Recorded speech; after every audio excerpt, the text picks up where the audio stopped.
Deleting known Wi-Fi networks from your iPhone 16 helps manage your network list and removes outdated or unused network connections from your device.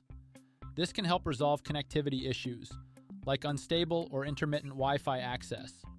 Here's how it's done. First, swipe up from the bottom of the current display to get to the home screen. From the home screen, tap on the settings icon. Once you're in the settings menu, scroll up or down and tap on Wi-Fi. Now in the Wi-Fi menu, tap Edit in the upper right corner. Next, enter your device passcode or Face ID when prompted to proceed. From the list of known networks, tap on the network you want to remove.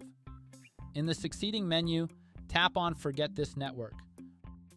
Read the warning prompt and then forget to confirm.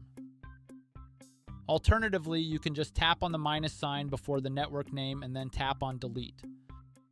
To continue, tap Done on the upper right corner and then tap Remove from the pop-up window to confirm action. Once the network is removed, your iPhone won't automatically connect to this Wi-Fi network unless you manually reconnect to it. Repeat the same steps to delete any other unused or unwanted wireless networks from your device. These settings can also be accessed and managed through the control center of your iPhone 16. And that's it. Please subscribe to this channel if you found this video helpful. Thanks for watching and stay tuned for more relevant smartphone videos.